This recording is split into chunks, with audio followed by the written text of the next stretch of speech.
Me stop lending out money and me not give a fuck. Cause every time I lend people your money and a time for you get it back, either them blood clot when you stoop to feed them level for get back your money, either them begs with you cause you ask back for your money, or them blood clot feel obligated like say you and them work feet and them have one each your money and just don't want to give it back. I mean have blood clot time for that. When if you stop borrow people money when you don't know where you go get it from, or if you don't know say now the blood clot say if you don't go on blood clot give it back, you too crazy. Now, people, let me ask you this question. Have you ever lent someone money and when you forget back your money, be excuses, be a go around kind of thing like say them a drive on Junction Road? Let me know if you ever have that experience in the comment section. Well, I had to learn the hard way.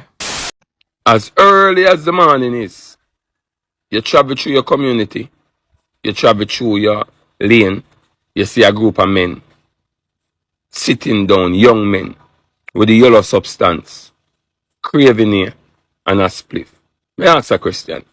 When you wake up so early in the morning, early 7:30, 8 o'clock, and get yourself intoxicated with weed and grabber, you understand? And rum.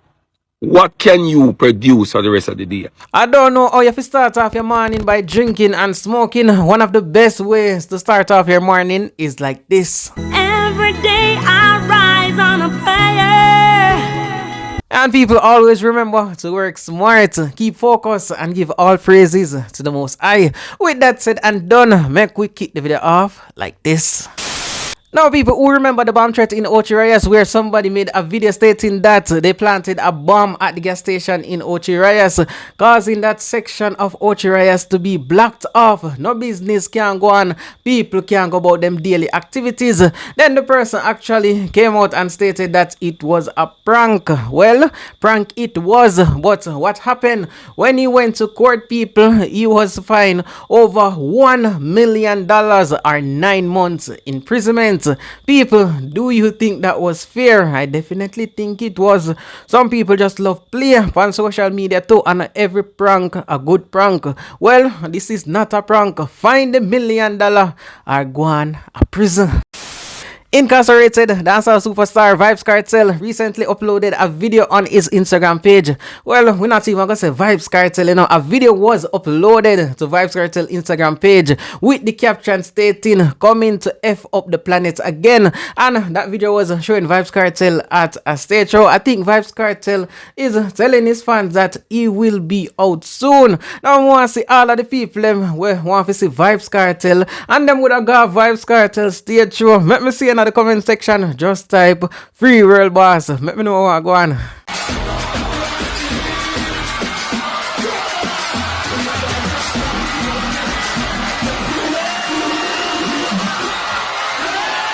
Alright, let me give you a joke now. Sometimes when we are driving the street and people bad drive, you know, and you're there carry a stay, so yo, pussy suck your mother way I know. Yo, the people them wearing them blood clot can you know where you say, you know, and you can't get easy right now, yo. And some bike man are running with more time. Pussy where you there try to run me over on my bike and everything like that. Now people thinking about what the unruly DJ is saying. You might not tell no lie. Enough time we there in the traffic and we get bad driver and we are cuss out the driver and the driver now hear nothing. And also, people, news has emerged that popular social media personality Mackerel was in a car accident. Not only Mackerel, but Mackerel and Kizidan, also a social media personality, an influencer. But people, the accident was not severe. But just a reminder to everybody to always remember to drive safely on the road. I'm the 24-year-old single father. I've been seeking help. Those who haven't watched my story that is pinned on my profile, I'm a single father. I'm 24 years old. I have a 2-year-old son. I don't have a baby mother. My baby mother runs my son at home. When my son was 1 year old, I was working at a supermarket and I got a call from my neighbors that they heard crying inside the house. So when I left my work that day, I realized that my son was left at home and my baby mother packed up her clothes and run with my son. So my son was left at home by himself, crying, and the neighbors heard and called me. And from that day I can't get a job. No one is helping me with my son. I would love if you guys can help to support by making a donation so I can get a daycare, I can get an online job, because I was doing an online store, but I don't have the funds to really fund it. So it closed down because I don't have no income to support it. So if you guys help me towards the donation, I can really fund it and I can help my son for school, because next year when he's 3, he's 2 now, so next year when he's 3, I will try and get him in a school. I don't have any income at the moment, I don't have a family to help support. I'm asking you guys, please help to support Joaquin, so you can donate with the link in my bio if you guys want to help. And please guys, if you cannot help, you can really share the link as well. And the donation funds will be going towards my son's schooling, and I can get my stay-at-home job so I can simultaneously monitor my son while I work. And even if I don't get an online job, I can get a daycare. So I will be trying, guys. I want you guys to reach out to me. I really appreciate all of you who have sent like food items. Some person sent like juice for my son and things like that, and clothes. So I really appreciate that. God bless you guys. I really appreciate the help a lot. So right now I would love if you guys can go on the donation link and make a donation if you can. You can make a small donation. It doesn't have to be a particular number. You can just make a $5 donation or a $10 donation. You know, each one help one, and if like more persons donate, it will make a big difference. So I would love if you guys can go on the donation link and share it. Guys, I really want the help and I really want the support from you guys, because I'm a single father and I don't have any support. I don't have any help. Sometimes I ask strangers and people who don't know me for help and support, and I don't have any family, guys. I don't have anyone to really reach out to me and help me, and I really want the support, guys. And a lot of people in situation like me going through depression, and they ended up turning to like the wrong way, you understand, like they turn to crime and things like that, and I don't want to really go into that. I don't want to go in any crime. I rather to come out and seek help. I rather to come out and ask people for support. If you cannot support me, guys, you can share the donation link. That would do so much. That would make a big change, guys. If you can just share the donation link. If you can just make a small donation, you will be supporting a cause. Now, people, this young man is looking some assistance. He is stating that he was at work. He was working at a supermarket. And people, you know that a supermarket in Jamaica pays minimum wage. Look like nothing. He was working at a supermarket when his neighbors called him, telling him that his baby was crying inside the house. When him left work and got him yard, him actually find him baby alone. The baby mother pack up her clothes them and gone, left the baby unprotected. Man, I tell you have some wicked woman out there, no? Yeah, man, I know a lot of people don't respect fathers, because 99% of the time fathers aren't in their child's life, but to the real father, them big up on themselves. Now, people, you must say basically he must struggle. He can't find things for him youth. He is unemployed and he is looking assistance. And also, people, there is a viral video circulating the internet of a hotel worker at Rio. Actually, the guest, a female guest, a black American, I'm suspecting. You see the video, you see the woman dash some liquid in the woman's face, either some juice, some water, and the woman decides that she not take it like that, because what the hotel policies are, most hotel policies is the guest is always right. This woman said, no, you're wrong. And the woman hold the woman by her ear and fling her across the place. Then people, and next woman join in, decides that she go help her friend now. That is the same guest.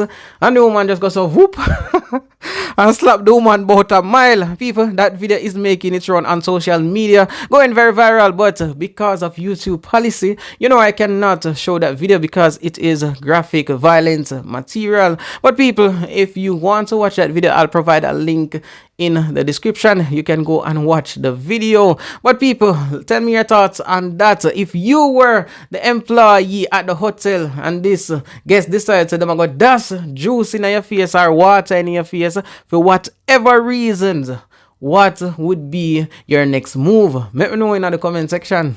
I am not sure if you guys saw the video with the incident that happened at Rio with the staff and the guests. I heard that the guests must throw water in the girl face, so she and the girl start fight. And you know the funny thing, the next one in the green bath suit, before she go to know if you go try part them and try to squash it, she gone fight too. Me only see when time the staff come, so whoop! And me see mama spread out on the ground like shit. You get what me I say? Me not find this funny. But what I'm trying to say is that you see some of these American guests, especially the black ones, I don't know why these people are so angry. I don't know if it's because they are coming from a country where them can get fit do as them like, and when them go to another country, them carry the same style and attitude. And them have a thing that say guess is always right. So when them know say them have that the right, they know them feel like say them can treat the work of them any and any way. Or you figure dash water in a somebody's face. That is so freaking disrespectful. That is a no-no. Come to Jamaica, we are nice people, we treat everybody good. I wanna say it to myself too, but when you go over the board now, if you go dash water or food in a somebody face, what you expect? What you expect?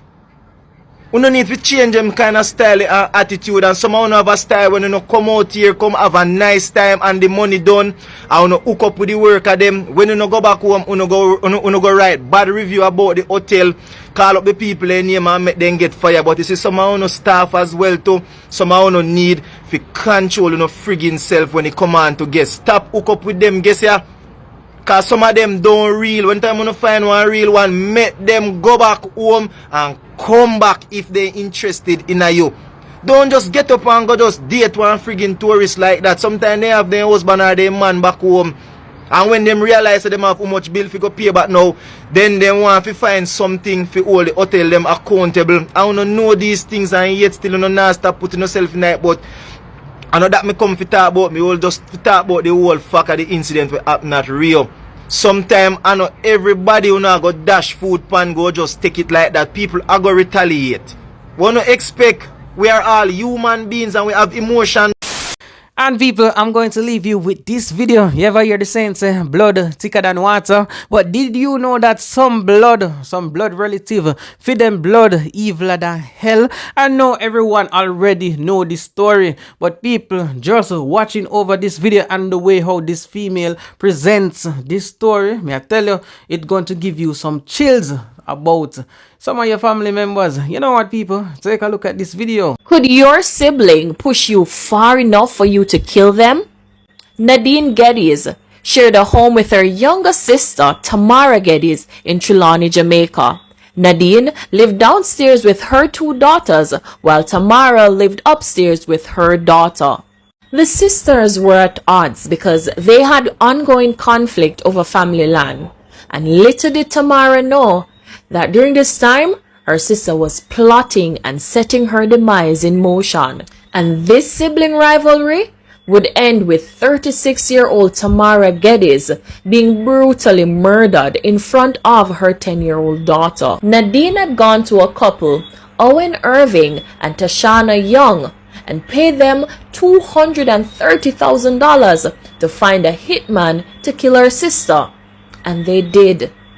On a Friday night in June 2020, Irving brought the trigger man, 24-year-old Brian Shelley, to the house of the sisters. The trigger man got out of the vehicle and Nadine met him in a track close by and brought him to the house. Brian Shelley entered the house and held Tamara at gunpoint while her 10-year-old daughter stood crying in fear. He then robbed Tamara of $16,000 and her 2 cell phones. The hitman, knowing he would carry out his mission to kill her regardless, demanded sex from her. Tamara resisted and Brian shot her multiple times, killing her instantly. Nadine's 2 daughters, ages 21 and 15, later admitted that they had knowledge of the plan the entire time and listened as their aunt was shot to death that night. But there's more to the story. A few months before ordering the hit on her sister, Nadine had ordered a hit on her brother's girlfriend Tanisha Miller because Tanisha had stabbed Nadine's brother to death a few months before. The money was paid, but Tanisha wasn't killed. Thankfully, the police solved the case in a matter of months, and Nadine Geddes and Owen Irving were both sentenced to 20 years in prison for the murder of Tamara Geddes and 5 years for conspiracy to murder in relation to Tanisha Miller. Nadine's two daughters were both found guilty of misprision of a felony. That's when you knew about a crime and didn't report it, and were both given 3 years probation, no prison time. Irving's spouse, Tashana Young, was sentenced to 5 years in prison for 2 counts of conspiracy to commit murder. The trigger man, Brian Shelley, is still in prison and is yet to plead. His case is expected to be mentioned in July 2023. In her confession to the crime, Nadine told the police that she couldn't take it anymore and she felt like nothing was being done to stop the ongoing feud between her and Tamara, and that's why she decided to kill her sister. After her sister's death, it is reported that Nadine moved into Tamara's half of the house while her daughters occupied the other half.